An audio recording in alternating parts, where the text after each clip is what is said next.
Hi friends, Easter 2 நாளாக பார்க்கல. சனி ஞாயிறு ஈஸ்டருக்கு போயிட்டேன். தேடி வந்துட்டார். இப்போ ஸ்நாக்ஸ் கேட்குறாரு. உண்மைக்கே சொல்கிறேன் ஃப்ரெண்ட்ஸ், இந்த காலத்தில் வந்து நம்ம யாரையுமே வந்து ஃப்ரெண்ட்ஸாவோ நம்மளை எத்தனை வருஷம் அவங்க பழகட்டும், எத்தனை வருஷம் அவங்க நம்ம கூட பழகினாலும் அவங்க தான் நம்மளை அதிகமாக காயப்படுத்துவாங்க ஃப்ரெண்ட்ஸ். ஏன்னா நம்மளை புரிஞ்சுக்க அவங்க தான் வந்து நம்மளை ரொம்ப காயப்படுத்துவாங்க, நம்மளை வந்து இன்சல்ட் பண்ணுவாங்க, நம்மளை புரிஞ்சிக்கவே மாட்டாங்க.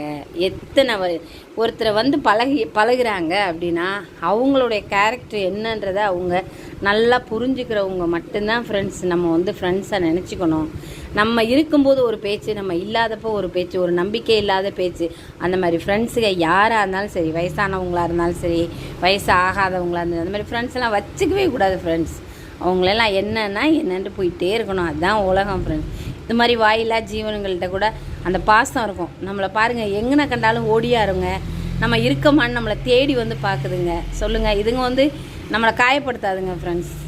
ஓகே, பிடிச்சிருந்தா சப்ஸ்கிரைப் பண்ணுங்கள், லைக் பண்ணுங்கள்.